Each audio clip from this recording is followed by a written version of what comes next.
Hello everyone, this is Dr. Gurpreet. The next medicine for the rainy season is Rustox, which is a very commonly used medicine in our day-to-day practice.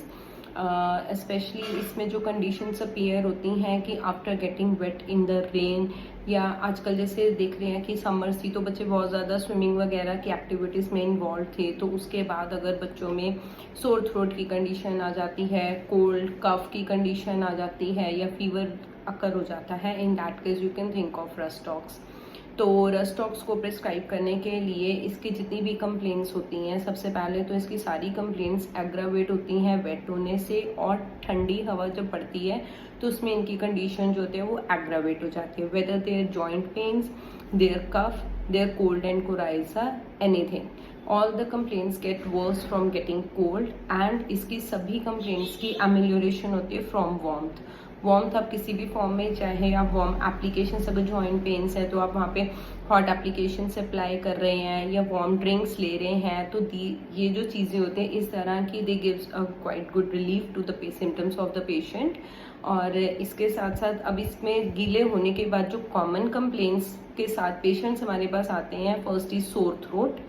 एक क्या आ जाती है कि बहुत ज़्यादा गर्मी थी, बच्चों ने स्विमिंग भी कर ली, उसके बाद घर आए, आगे एकदम से बहुत ज़्यादा ठंडा पानी पी लेते हैं, या हम बाहर से भी अगर आते हैं, बहुत गर्मी होती है, बहुत ज़्यादा ठंडा पानी, आइसी कोल्ड वाटर ले लिया, आइसी कोल्ड ड्रिंक्स ले ली हमने, या बहुत ज़्यादा ठंडा फूड ले लिया, आइसक्रीम्स खा ली। उसके बाद अगर कंप्लेंट्स अकर हो जाती हैं, ऑलवेज थिंक ऑफ रस्टॉक्स।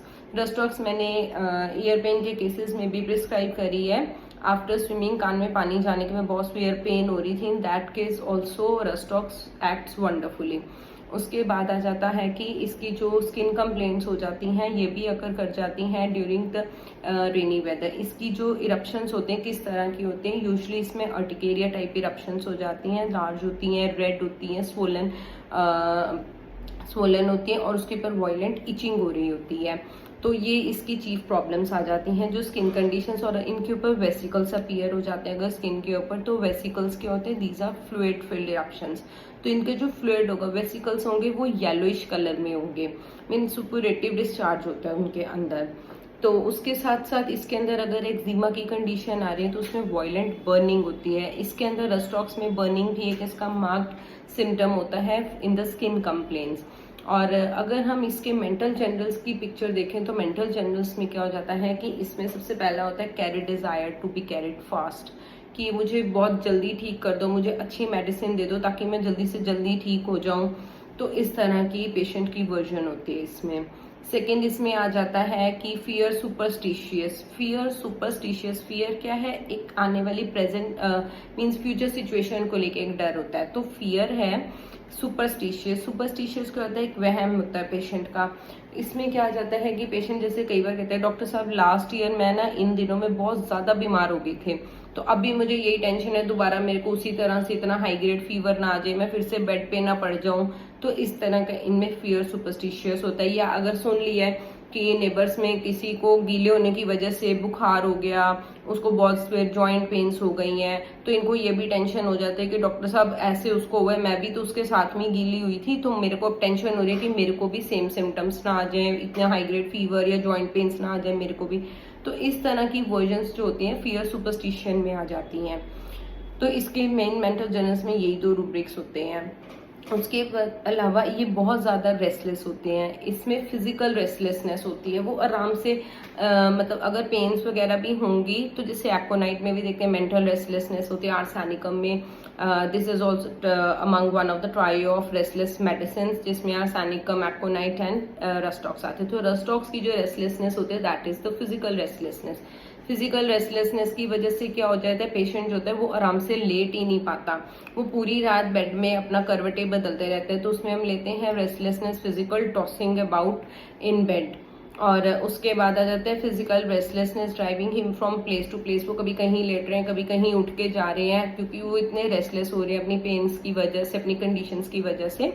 तो in that case you can think of rhus tox. फिर इसकी जो हमने मोडालिटी सिंस फर्स्ट ईयर हम पढ़ते ही आ रहे हैं रस्टॉक्स की एग्रावेशन जो इनकी जॉइंट पेन्स होती हैं, या बैक एक हो रही है, नी में पेन है, तो वो किस तरह से एग्रावेशन उनकी होती है on the first motion on waking up in the morning and better from the continuous motion. कई बार पेशेंट आके कहते हैं कि डॉक्टर साहब सुबह जब उठ के खड़े ही होते हैं ना तो पेन होती है, फिर 2-4 कदम लेने पे दर्द होते है, उसके बाद जब एक बार शुरू हो जाते हैं चलना फिर सारी पेन्स ठीक हो जाती हैं। तो ये इसकी जो होती है चीफ मॉडलिटी होती है। और उसके अलावा जो मैंने पहले भी बताया कि इसकी सारी कंप्लेंट्स ठंडी हवा में बहुत ज़्यादा एग्रावेट हो जाती हैं and amelioration is from warmth होती है। इसकी complaints aggravate during sleep time होती हैं, ठीक है। और उसके अलावा इसके अंदर I guess I have made, हाँ, वेरी इंपॉर्टेंट सिम्टम फीवर के केसेस में कभी आप इनमें देखेंगे कि इनकी जो टिप ऑफ द टंग होती है वो रेड होती है। I have seen this in 2 to 3 patients, जो बहुत पेक्यूलियर सिम्टम होता है रस्ट स्टॉक्स। अगर आपको ये मिलता है तो आपको कोई सेकेंड थर्ड रूब्रिक लेने की जरूरत ही नहीं पड़ती, you can prescribe rust stocks इसमें। और उसके साथ आ जाता है, इसमें आती है ड्राई टीजिंग कफ होती है।